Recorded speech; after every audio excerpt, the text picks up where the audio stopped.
ይወለድና እንከፍንከፉ ሩታ እንግዲህ ዛሬም የደስታን እንግዲህ ፍቅር አልተቀበለችም። ወይንም ደግሞ እንግዲህ እንደውም ከትናንት ወዲያ ሽማግሌዎች ሊሄዱ ነው ምናምን ተብሎ በጉሉ ነው እንደውም ያየሁት እነዚያ የበጎቹ ሰፈር ነው መሰለኝ በግ ያየሁትና እና ደግሞ እንግዲህ እዚህ ጋር ሽማግሌዎች ውስኪ ምናምን ይዘው ወደ ሩታ ቤት እየሄዱ ነው ተብሎ ነበረ። እንዴት ነው አንተ ከሽማግሌዎቹ ቀድመህ ቤት የተገኘኸው? ደስታ ኧረ የሀገራችንን ባህልማ አትጣስ እንጂ ተው።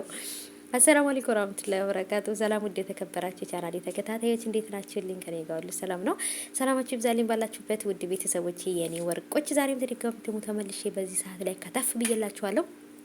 እንግዲህ እንዳያችሁት ሩታዬ የኔ ወርቅ የኔ ድምቀት አበባዋ ራሱ እኮ እሷን ሩታን የምትመስለው አበባዋ ስታምር ማለት ነው። እና ደስታ እንግዲህ ምንም ልጅም ቢኖርሽ ምንም ቢኖርሽ እኔ ከያንችን ፍቅር በጭራሽ ሊቀንስብኝ አልቻለም። በጣም ነው የምወድሽ፣ በጣም ነው ማፈቅርሽ። ስለዚህ ምንም ነገር ቢሆን ያለውን ነገር ከአንቺ ጋር አብሬ ለማሳለፍ እሞክራለሁ ብሏል። ለዛውም ቤትን የመሰለ ነገር ሁሉ እንትን ተብሎ ምናምን የነ ሩታን ቤት አይታችሁት ከሆነ ቤታቸው እንዴት እንደሚያምር በወጣትነት እንግዲህ ይሄን የመሰለ ቤት መገንባት ማለት ቀላል ነገር አይደለም። እና እንግዲህ ወይም ይጄ ትላላችሁ ማለት ነውና ብቻ ደስ ይላል።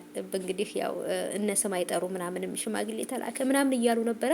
እንደውም ከነሱ የበለጠ ነው የደስታ ማለት ነው። ደስታ በወርቅ ላይ እያራመደ ነው ሩታን የሚያገባት ማለት ነው ውዶቼና ፍቅር ካለ ምንም ነገር ብትሆኑ ምንም ነገር ቢኖራችሁ ባይኖራችሁ እንደዛ ሰዎች ምንም ሆኑ ምንም በቃ ከወደዳችሁ ወደዳችሁ ነው ማለት ነው ውዶቼና በጣም ነው እውነት ደስታ ለሩታ ስላለው ክብር ለሷ ስላለው ፍቅር ሳላደንቀው አላልፍም።